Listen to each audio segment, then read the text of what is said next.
Jadi anestesi secara umum itu diberikan sebelum operasi. Ada juga prosedur yang memang misalnya CT scan itu untuk anak-anak gitu juga diberikan anestesi supaya tidak terlalu banyak gerak selama prosedur.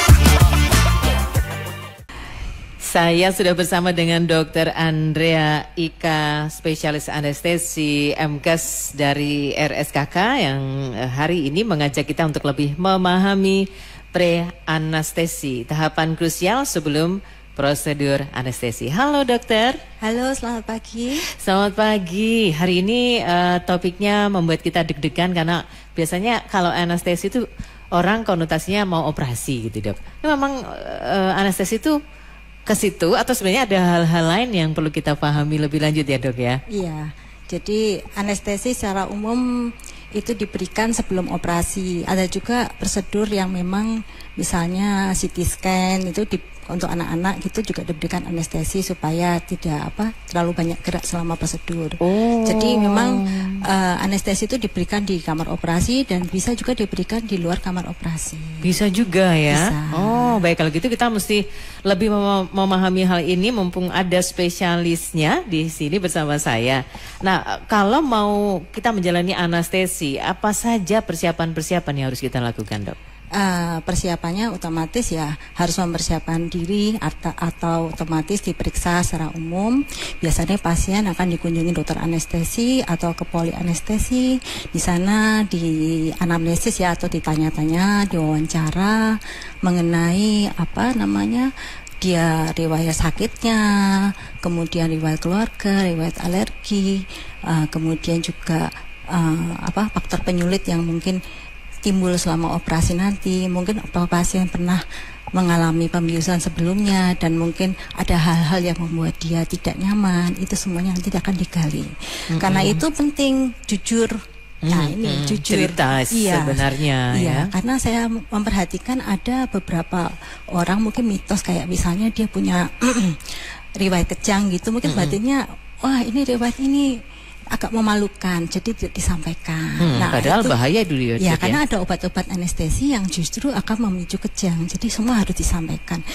Seremeh apapun silakan disampaikan. Itulah pentingnya komunikasi. Ya, kita nggak akan ayo ini kita akan menjudge, nggak akan seperti itu. Karena kita justru akan menentukan apa obat yang tepat sehingga timbul minimal komplikasi dari prosedur pembiusan. Gitu. Dan saya ingat ada rahasia kedokteran gitu ya dok, yang tidak akan menceritakan hal itu. Iya, jadi kita sudah disumpah untuk tidak menjelaskan itu apapun yang disampaikan pasien, penyakit pasien, diagnosis pasien itu sudah disumpah gitu. Jadi makanya kejujuran itu kadang-kadang masalahnya tuh di situ kadang-kadang. Jadi dia menganggap itu suatu aib. Malu ya, itu tidak disampaikan. Padahal sebenarnya itu harus disampaikan daripada nanti terjadi apa-apa selama dan setelah operasi gitu. Riwayat keluarga itu maksudnya termasuk itu juga yang riwayat kejang, riwayat asma gitu. Mungkin hipertensi. Kalau hipertensi biasanya kita lihat objektif ya. Jadi pasien diukur tensinya kita bisa lihat tensinya tinggi gitu. Riwayat DM juga kita lihat juga penyakit DM itu kan juga ada unsur keturunan ya. Itu juga kita tanyakan. Karena bisa aja tiba-tiba ketika mau puasa, setelah mau operasi tiba-tiba gulanya tinggi. Akibatnya operasinya gagal. Gitu bisa terjadi seperti itu. Jadi ceritalah apa adanya ya. Jadi jangan berbohong, jangan ditutup-tutupi, udah nggak apa-apa, kan kita semua ini kita rahasiakan. Oke. Kalau ini dok, apa prosedur persiapan anestesi itu tadi kan di antaranya persiapannya ya. Prosedur selanjutnya dok. Jadi nanti setelah pasien kita periksa semuanya ya, kita periksa lab, periksa radiologis dan kita nyatakan bisa operasi, otomatis pasiennya puasa. Nah itu puasa tentunya macam-macam tergantung dari usia pasien, jenis operasi juga. Jadi kalau dewasa biasanya 8 jam. Terus kalau anak-anak, kalau bayi itu 4 jam ya. Anak ASI itu pengosongan dari lambung sekitar 4 jam. Pediatri, jadi anak-anak yang masih minum susu gitu, susu formula dan sebagainya itu dia 6 jam gitu. Nah, ini puasa ini juga sangat krusial. Sangat penting bagi pemberian anestesi karena obat itu punya efek samping juga, bisa bikin mual dan muntah. Benar. Jadi kalau lambungnya kosong, kita puasakan, asam lambung itu nggak diproduksi, nggak dikeluarkan, otomatis ya, kalaupun muntah itu tidak akan terlalu asam sehingga tidak akan merusak segalanya. Yang kita khawatirkan selama ini itu muntah. Karena dia nggak puasa ya, dia muntahnya ada asam lambung. Nah, asam lambung itu sangat asam. Kalau makanan masuk itu ya, kan dicelah cerna sama asam lambung pertama ya untuk basmi. Jadi sangat asam, itu sangat berbahaya. Ketika dia masuk muntah dan terjadi aspirasi, jadi muntahan itu masuk ke dalam paru-paru, itu nanti yang dicerna paru-parunya rusak, malah jadi masalah baru. Jadi harusnya dia operasi, habis itu sudah selesai pemulihan, sudah bisa pulang ke rumah dengan senang. Ternyata di sini ada masalah baru. Gitu. Kenapa harus puasa itu pentingnya seperti itu ya? Itulah makanya itu kita selalu menentangkan pada operasi terencana, operasi elektif ya, itu harus puasanya harus cukup. Jadi tidak heran kadang-kadang kalau begitu dikabari pasiennya ternyata ini, nah itu kita ya maaf demi keamanan ya terpaksa ditunda misalnya. Iya, bukan apa-apa sih, bukan masalah kita nggak mau operasi enggak gitu ya, karena memang itu sangat berbahaya. Jadi tindakan itu hal yang simpel ya kayaknya ya, hanya masalah puasa, tapi itu sangat penting itu. Efek sampingnya itu jika terjadi aspirasi itu sangat parah, nanti terpaksa diintubasi, dipasang selang napas itu ya, masuk ventilator, malah jadi urusannya panjang nanti urusannya. Kasihan pasiennya juga kan, juga keluarganya gitu. Nah, kita jadi paham sekarang kenapa kalau orang mau operasi itu harus puasa, ternyata seperti itu ya dok. Iya. Terus juga mungkin ada karena biasanya nih rata-rata ya orang tuh kalau mau operasi ya kan mesti stres tuh, mesti pikirannya bilangnya saya sudah setuju dok, saya sudah mantap, saya sudah pasrah lillahi ta'ala gitu. Tapi sebenarnya di hati kecilnya enggak, ya itu pasti itu bergejolak. Iya pasti. Mungkin kecuali kalau operasi ingin cantik gitu beda kali ya, udah diniati. Tapi rata-rata operasi untuk penyembuhan itu kayaknya jalan operasi itu sudah jalan terakhir deh. Kalau semuanya sudah dicoba, sudahlah kayaknya sudah nggak ini, terpaksa operasi. Jadi itu sudah jalan terakhir kayaknya, pilihan terakhir dari orang-orang rata-rata seperti itu. Jadi rasa cemas itu sangat tinggi. Jadi itu pentingnya juga dari kita nanti dokter anestesi untuk mempersiapkan. Karena nanti kalau cemas otomatis tensinya pasti naik. Gulanya juga bisa naik ya, tetap benar. Itu faktor stres tuh ya. Jadi kalau faktor stres tuh kayak tubuh tuh mempersiapkan untuk perang, langsung detak jantungnya cepet, tensinya cepet. Nah nanti kalau tensinya terlalu tinggi ya bisa gagal operasi juga gitu. Jadi demikian seperti itu. Ternyata seperti itu ya, kenapa ada perlu persiapan pre-anestesi. Dan tadi kita sudah dapat penjelasan dari Dokter Andrea. Kita diwawancara dulu, kemudian ada tahapan selanjutnya adalah puasa. Nah setelah kita puasa dok, apa selanjutnya? Apa pemeriksaan apa yang dialami pra-anestesi? Jadi otomatis kalau sudah puasa berarti kita sudah memeriksa yang lain-lain. Jadi sudah kita ACC untuk operasi. Jadi pagi sebelum operasi otomatis ruangan akan mengecek semuanya. Yang gulanya tinggi dicek gula, yang tensinya tinggi dicek tensi. Nanti kalau semuanya aman ya dilaporkan ke dokter anestesi. Kalau semuanya aman akan lanjut ke kamar operasi. Pasien akan dipasang infus ya. Infus itu untuk mencukupi kebutuhan puasa. Jadi nggak perlu khawatir puasa nanti ini kekurangan gizi dan sebagainya. Enggak, karena cairannya itu khusus ya yang diinfuskan. Itu berisi nutrisi yang diperlukan selama prosedur pembiusan dan operasi. Gitu. Nah itu ya tujuan puasa sebelum pembiusan ya. Nah ini, tapi ada operasi yang tidak puasa ya dok ya? Ya, makanya saya bilang tadi untuk operasi elektif ya, elektif itu terencana. Semuanya sudah bisa toto, semua bisa diatur ya. Tapi ada juga misal pasien datang ke UGD, kecelakaan, berdarah-darah, harus segera dilakukan operasi. Tentunya kita tidak bisa menyuruh dia puasa nggak gitu. bisa, itu kita kejar-kejaran dengan waktunya. Perdarahan keluar terus walaupun kita masuk intrafusi darah selama pipa, katakannya gitu ya. Jadi perdarahannya terus berlangsung itu percuma ya. Jadi kita harus mempertimbangkan itu, nanti ada prosedur khusus dari anestesi untuk kasus-kasus seperti itu. Dan juga memang kalau pasien-pasien trauma seperti itu, saya nggak pernah misalnya ada cerita, oh saya tadi terakhir puasa, terakhir makan sarapan jam segini gitu, dan makan jam segini. Saya nggak akan percaya. Kenapa? Karakteristik di negara kita, kalau ada kecelakaan, dipinggirkan, ayo biar tenang saya kasih minum. Oh, dikasih, iya, kasih minum biasanya. Ya begitu itu ya. Jadi kita selalu kita menganggap dia tidak puasa atau lambung penuh. Nanti ada prosedurnya. Bisa operasi karena ini darurat. Jadi harus dibedakan puasa pada operasi terencana ya, sama operasi yang emergensi atau darurat gitu. Ya darurat otomatis akan ada intervensi lain untuk mengatasi masalah lambung penuh. Nah, misalnya sekarang operasi elektif atau terencana apa nggak digitukan aja seperti operasi darurat. Ya itu nggak maksimal nanti. Kalau operasi terencana kan datangnya sehat, pulangnya lebih sehat. Nah itu kan takut kita ya. Kita memberikan proteksi semaksimal mungkin terhadap aspirasi. Jangan sampai terjadi. Nah, dengan pasien yang trauma ya kita intervensi juga, tapi itu tidak maksimal. Ya, jadi gitu supaya kita bagaimana biar pasien bisa operasi, tapi itu perlindungan terhadap aspirasi itu tidak maksimal. Gitu. Jadi ya beda sekali. Ya, tuh.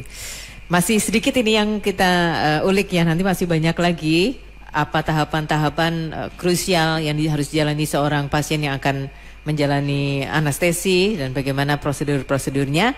Kita akan dapat lagi wawasannya dari Dr. Andrea Ika, spesialis anestesi MKes dari RSKK, teman-teman, dalam public interaktif kali ini ya. Ke gatekeeper dulu. Bu Tini, di pesantren Kota Kediri, apakah anestesi hanya digunakan untuk operasi besar atau juga dalam prosedur sederhana seperti cabut gigi?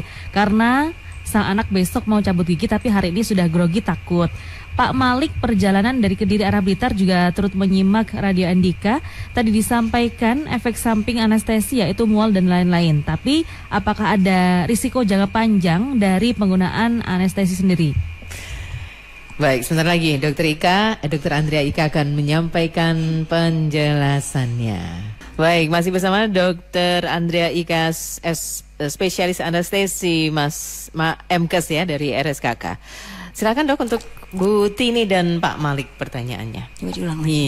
Bu Tini tadi, apakah anestesi hanya digunakan untuk operasi besar? Kalau prosedur sederhana seperti cabut gigi, apakah juga ada prosedur anestesi? Oke, terima kasih Bu Tini ya. Jadi intinya semua proses dengan pengirisan gitu, operasi besar atau kecil itu di anestesi. Tapi bedanya yang dilayani oleh dokter anestesi adalah anestesi operasi yang sedang sampai berat khusus.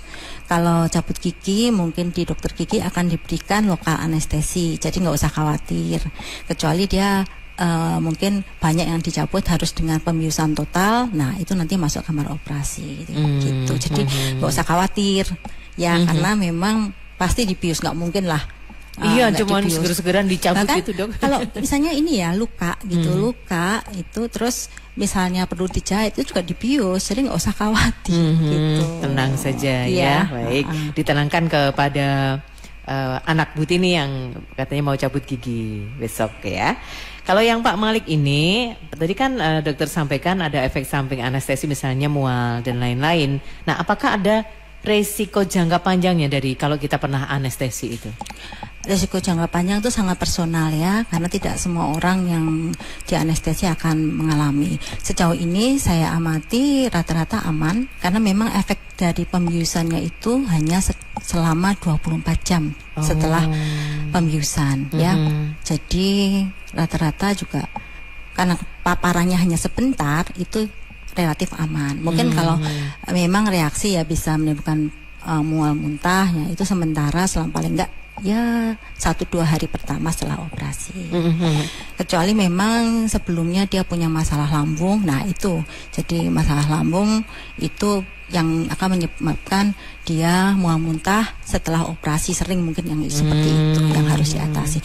Makanya penting, jadi seperti tadi riwayat ketika kita wawancara itu disampaikan juga, saya ini dok kalau puasa itu terus asam lambungnya kumat, kalau stres itu kok langsung mahnya kumat. Nah ini harus disampaikan supaya kita bisa memberikan proteksi itu. Jadi obat setelah operasi otomatis kita akan bantu dengan proteksi seperti itu, obat-obatan lambung sehingga untuk mencegah tambah parah atau kumat selama pemulihan. Tentunya nggak nyaman dan itu akan mengganggu pemulihan setelah operasi.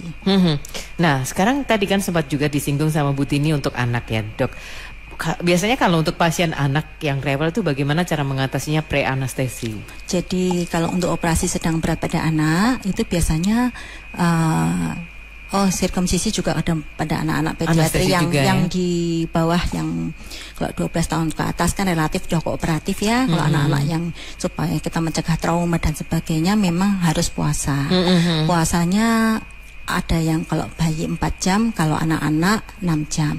Memang susah, biasanya ini masalah kita selama pembiusan ini, selama memberikan anestesi adalah masalah edukasi terkait puasa pada anak. Karena biasanya anak-anak itu kalau kalau haus pasti rewel. Nah ini makanya pentingnya saya mengedukasi juga ke keluarga ya, ini ya harus harus bisa menenangkan anaknya. Kenapa? Karena nanti seandainya kata misalnya mencuri-curi gitu ya, apalah sedikit kasih ini, nah itu nanti lambungnya juga isi lambungnya nanti keluar asam lambungnya, dan itu nanti ketika dibius kalau muntah itu fatal gitu. Jadi saya harus bukannya menakut-nakuti, bukan. Ini secara kita ya lebih baik anaknya rewel tapi ditenangkan, mungkin gimana dialihkan perhatiannya gitu ya, dikasih mainan apa dikasih HP dulu ya. Itu nggak bener itu kasih HP itu.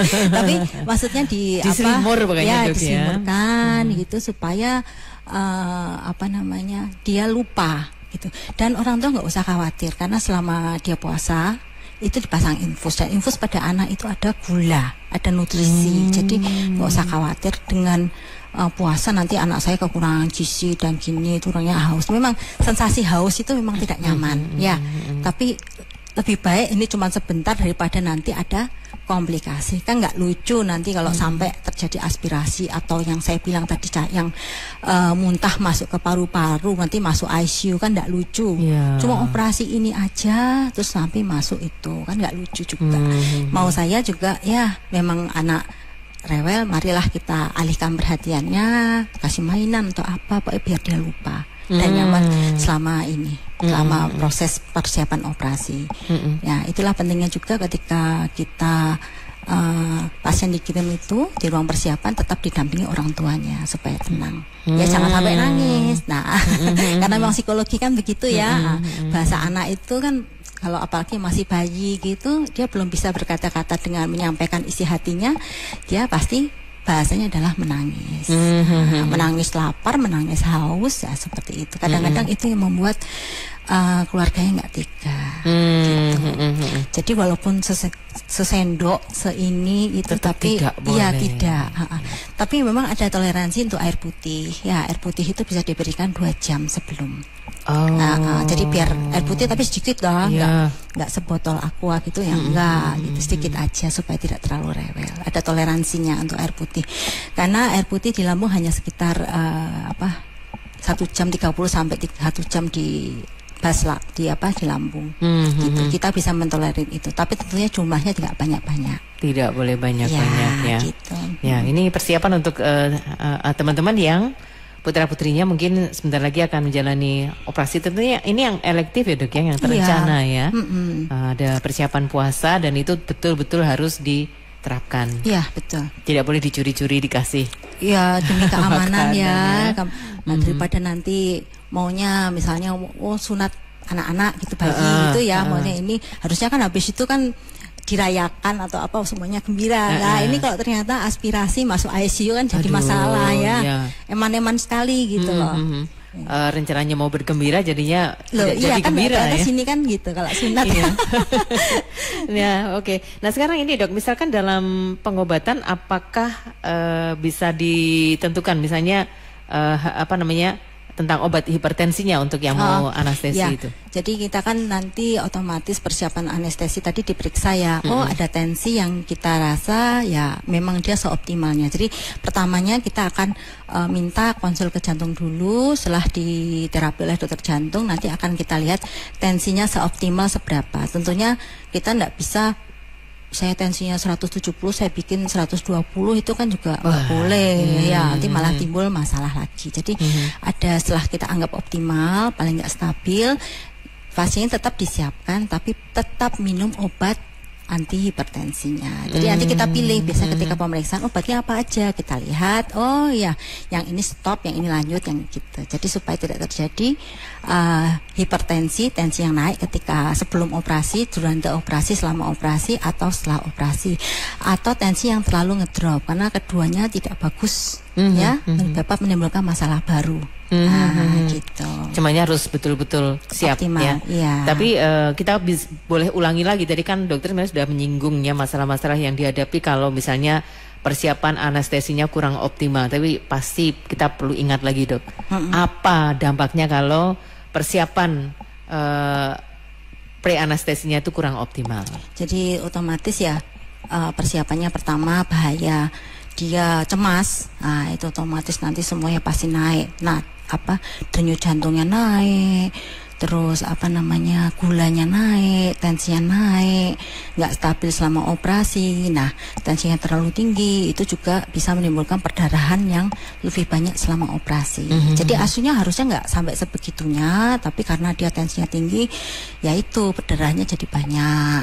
Nggak masalah juga. Terus tensinya juga tinggi, itu juga bisa menimbulkan, kalau tensi tinggi, tensi yang terlalu rendah itu bisa menimbulkan komplikasi ke stroke. Serangan jantung juga bisa. Kemudian juga puasa yang kurang, misalnya yaitu tadi mungkin kita penjelasannya kurang dipahami ya. Nah, ada orang macam-macam ya. Jadi kurang dipahami. Nah, terus puasa kurang, ya dia muntah, timbul aspirasi yang kita bilangkan itu. Jadi gitu. Tapi tadi pada saat masa-masa persiapan yang wawancara itu kan pasti diberikan penjelasan kepada pasien ya dok ya. Jadi kita cegah ke pasien, keluarga pasien. Kadang-kadang masalahnya yang nunggu itu orangnya berbeda dengan Jadi gitu. Jadi timbul masalah gitu. Kadang-kadang seperti itu. Jadi perlu menularkan pengetahuan yang awalnya sudah diberikan oleh dokter kepada semua keluarga yang nanti akan menunggui pasien itu. Iya, betul. Boleh dibilang seperti itu ya. Baik, masih berlanjut nanti publik interaktif bersama RSKK teman-teman. Kita bicara soal pre-anestesi, tahapan krusial sebelum prosedur anestesi bersama Dr. Andrea Ika, spesialis anestesi MKes dari RSUD Kabupaten Kediri. Baik, kita lanjutkan bicara soal pre-anestesi, tahapan krusial sebelum prosedur anestesi bersama Dr. Andrea Ika, spesialis anestesi MKes dari RSUD Kabupaten Kediri RSKK. Nah sekarang dok, kita masuk ke tahapan anestesinya ya, biar kita paham nih. Sebenarnya untuk proses anestesi itu butuh berapa lama? Tergantung jenis operasinya. Misalnya kalau kuret gitu ya, kita berikan pembiusan anestesi umum, berikan obat tidur gitu ya, kira-kira 30 sampai 1 jam, biasanya nggak sampai. Kita lihat nanti kalau memang masih memanjang, mungkin masih lama, kita tambahkan. Jadi kita perkirakan dalam waktu kira-kira setelah operasi selesai nggak lama sudah bangun gitu.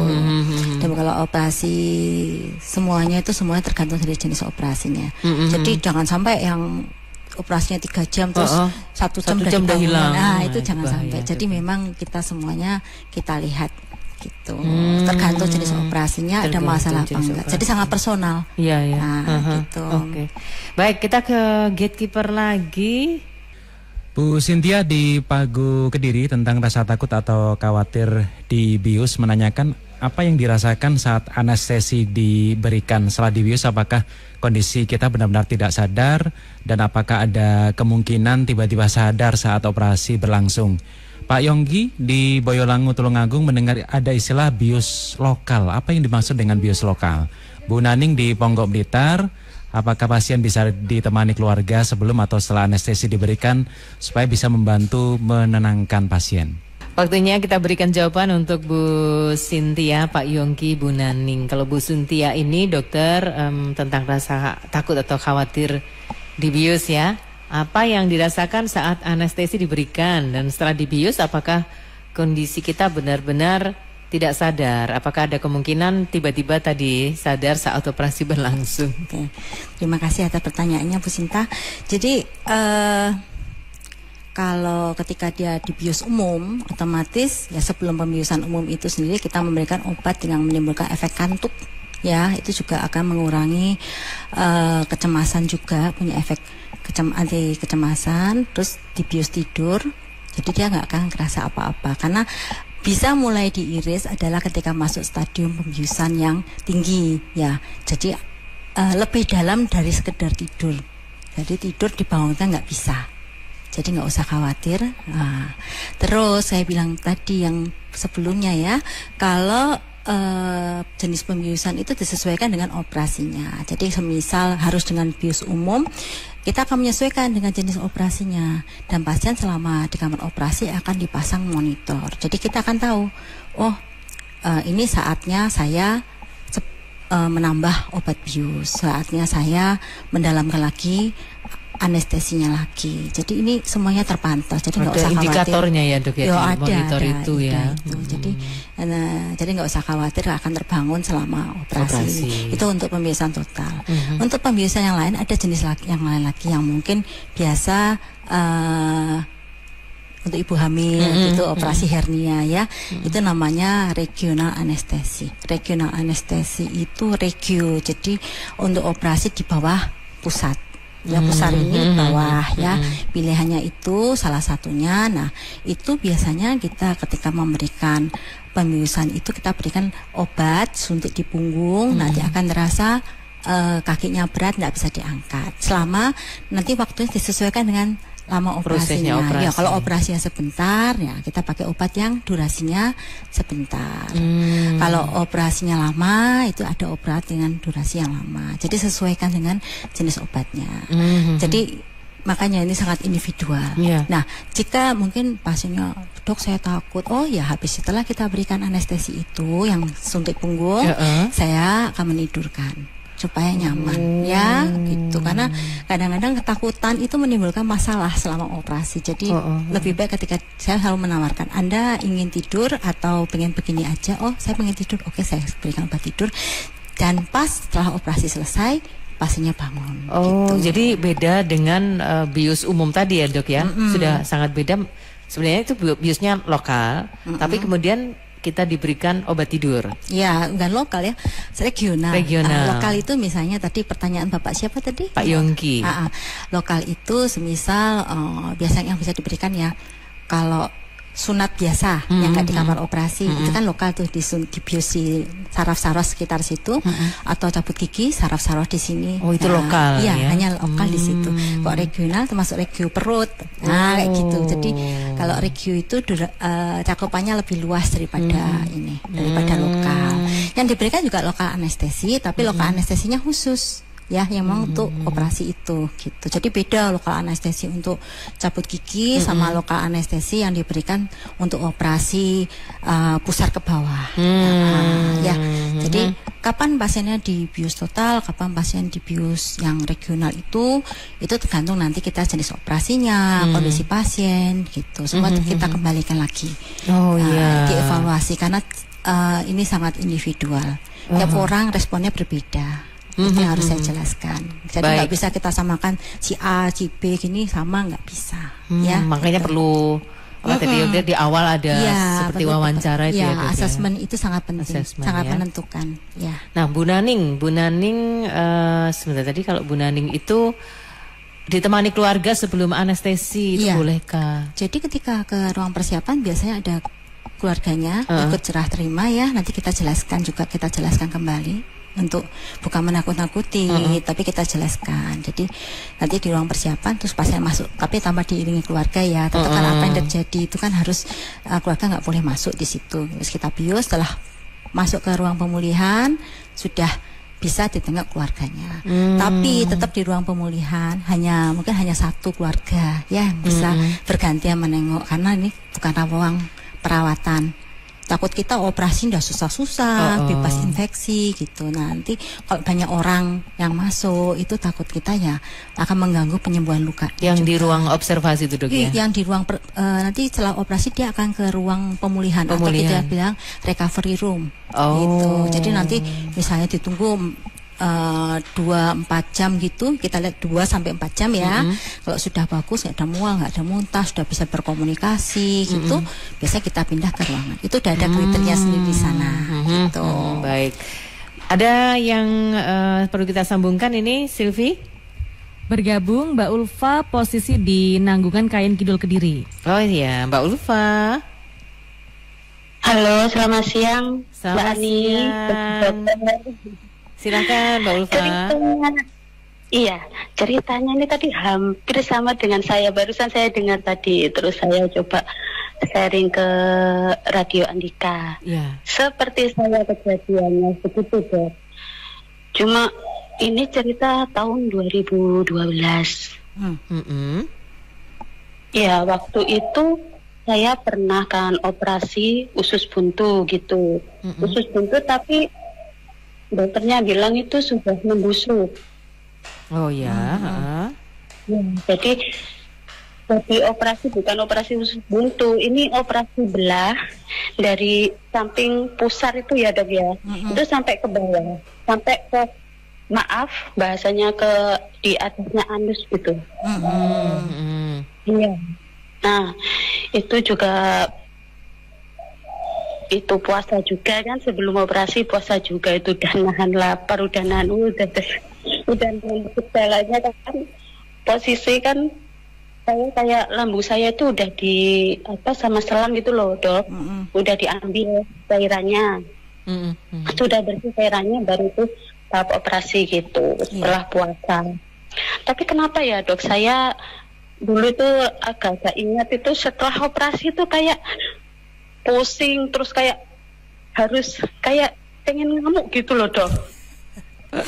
Oh gitu. Setelah operasi setelah operasi itu kayak gimana ya waktu masuk ruangan itu kan nggak boleh ada itu kan saudara gitu. Waktu itu kan cuma ada adik saya sama orang tua, kan posisi anak saya masih umur 2 tahun kurang 2 bulan.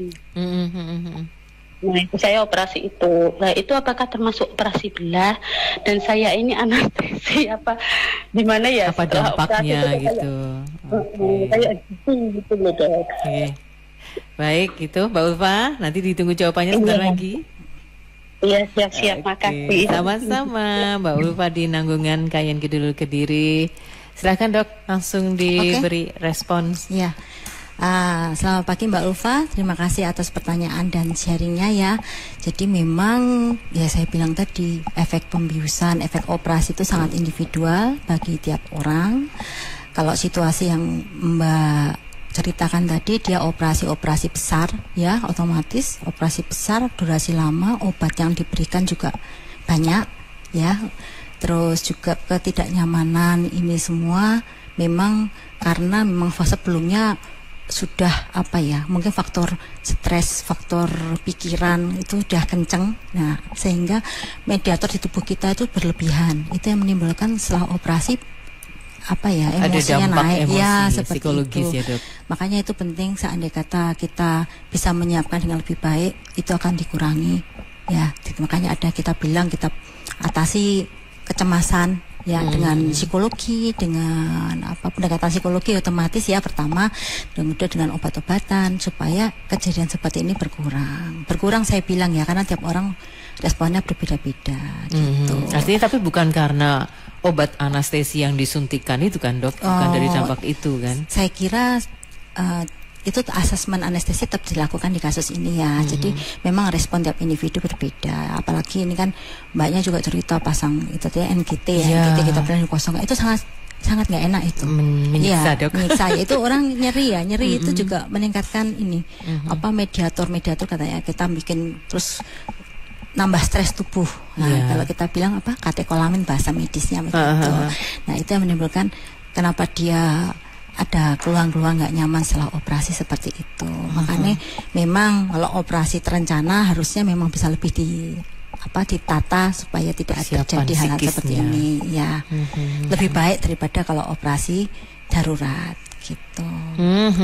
Baik Mbak Ulfa, semoga ini cukup menjawab dan masih berlanjut nanti interaksi kita bersama Dr. Andrea Ika dari RSKK tentang tahapan krusial sebelum prosedur anestesi ya, jadi pre-anestesi. Masih bersama dengan Dr. Andrea Ika, spesialis anestesi MKes dari RSUD Kabupaten Kediri RSKK. Oh, dok, ada yang perlu kita ketahui lagi dari gatekeeper. Pak Fendi Dwi Permana Putra di Desa Serut, Bojolangu, Tulungagung menanyakan apakah bius total mempengaruhi saraf pada retina mata. Ayah dari Pak Fendi sakit diabetes, diserang mata dan masih bisa melihat 60% pada kedua mata. Tetapi ketika setelah operasi hernia, setelah dibius total, penglihatan matanya atau sarafnya jadi rusak. Pak Wahyu, besok tanggal 2 Mei akan operasi SC di rumah sakit. Apakah boleh keluarganya ikut masuk ke ruang operasi? Baik, silahkan dok. Ya, pertama tadi Bapak Pak Fendi. Pak Fendi, ya. Makanya Pak Fendi, kita bilang untuk operasi dengan pembiusan total, pembiusan lokal, pembiusan regional seperti hernia itu perlu asesmen tensi, gula darah setelah operasi, setelah dan sebelum operasi. Jadi gula darahnya nggak boleh terlalu tinggi, terus tensinya juga nggak boleh terlalu tinggi. Ketika saya tahu kan hernia pada umumnya adalah dibiusnya bius regional. Ketika hernia itu dibius total, berarti ada masalah lain gitu ya. Saya nggak tahu karena saya tidak memegang kasusnya ini, tapi biasanya pilihan untuk operasi hernia kalau bisa di regional kita bius yang separuh yang saya ceritakan tadi itu ya. Jadi mesti ada penyulit lain. Nah kemungkinan mungkin terjadi komplikasi dari gula yang tinggi atau mungkin tensinya juga tinggi sehingga ada masalah di retinanya. Itu bisa terjadi. Jadi ya itulah pentingnya juga. Mungkin sebelumnya ada masalah retina juga disampaikan, jadi akan lebih hati-hati, akan lebih memilih obatnya juga dengan hati-hati. Jadi kemungkinan saya lihat di sini sampai hernia di bius umum itu berarti hernia pasiennya ada masalah lain, yang mungkin enggak belum terceritakan mungkin gitu. Jadi biasanya kalau saya pasien-pasien yang biasa aja ya mungkin masalahnya nggak banyak gitu, saya pilihkan bius separuh ya bius spinal gitu. Jadi harapannya juga tidak berpengaruh. Kalau apakah sarafnya terjadi ada hubungan ya, memang ada hubungan saraf itu ya, walaupun di bius di sini ya di punggung gitu bisa menimbulkan komplikasi sampai mata, sampai telinga bisa menimbulkan komplikasi. Makanya seandainya kata ada hal-hal yang mungkin bapak saya pendengaran kurang ini disampaikan. Ya supaya tidak terjadi interaksi obat-obatan gitu. Tapi artinya kita tidak 100% membenarkan perkiraan dari Pak Fendi itu. Ya, tidak. Itu kemungkinan yang bisa terjadi. Kemungkinan karena saya juga nggak tahu kasusnya secara detail. Tapi memang kalau sampai operasi hernia di bius total berarti ada masalah lain. Jadi kenapa dokternya memilihkan hal itu? Nih, Bu Wahyu yang mau operasi sesar, apakah keluarga boleh ikut masuk ke ruang operasi di RSKK, dok? Oh, RSKK di ruang persiapan, tapi ke kamar operasi nggak boleh ya? Iya, itu sudah peraturan rumah sakit seperti itu. Ya, di ruang persiapan supaya nggak resah dan gelisah, supaya tenang gitu.